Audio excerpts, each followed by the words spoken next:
kukesha. Na magugu yakiwa ndani ya mtu, Yesu anapokuja, huyu mtu hanyakuliwi, kwa sababu kuna mbegu mbaya iko ndani ya mtu. Jamani, amina. Wangapi wananielewa kitu kinasema? Kuna mbegu isiyo njema iko ndani ya mtu, pale mtu alilala. Sasa mimi nizungumze tu mambo machache kwa haraka. Jamani, amina. Mambo ya kujifunza juu ya kukesha kunako yashinda majaribu. Hoja yetu ya msingi hapo ilikuwa kukesha kunako yashinda majaribu, au kukesha kunampa mtu nguvu ya kushinda majaribu. Amen. Amina. Sasa tuangalie hapa mambo ya kujifunza juu ya kukesha kunako yashinda majaribu. Vitu vya msingi ambavyo tunataka kujifunza. Namba moja, andika: Mungu hamwachi mtu anayekesha au ambaye yuko macho kiroho aingie kwenye vita ambayo hatashinda. Mtu anayekesha, jamani, amina, mtu ni mwombaji, ni mtu wa ibada, jamani, amina, kwenye kwaya yumo, sawa sawa, sio mtu wa kusukuma sukuma.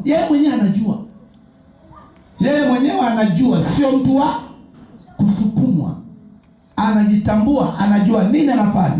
Anasema mtu huyu, Mungu hawezi kumwacha mtu huyu aingie kwenye vita ambayo hatashinda. Ndio maana mtu akiwa mwombaji, mtu akiwa ni mcha Mungu, au ukiwa ni mwombaji au ukiwa ni mcha Mungu, jamani, amina, wewe ni mwombaji au ni mcha Mungu, umejitoa kumcha Mungu, vita yoyote inayokuja mbele yako, amini, utashinda katika jina la Yesu. Amen. Hata iwe nzito namna gani, hata kama iwe inatisha namna gani, wewe ndani ya moyo wako amini kwamba utashinda. Yaani utashindwa na hiyo vita. Amina. Wangapi wanaamini hiki kitu tunasema? Nataka nilipande hili neno vizuri ndani ya mioyo ya watu. Narudia tena, Mungu hamwachi mtu anayekesha au ambaye yuko macho kiroho aingie kwenye vita ambayo hatashinda. Kwa hiyo Mungu anaachilia mtu aliyeokoka aingie kwenye vita ambayo katika vita hiyo Mungu anaelewa kwamba mtu wake atashinda. Kuna wakati mawazo yetu yanasema jambo hili ni zito, sitashinda, ninahisi nimeshindwa kuendelea nayo. Nataka nikutie moyo leo ya kwamba Mungu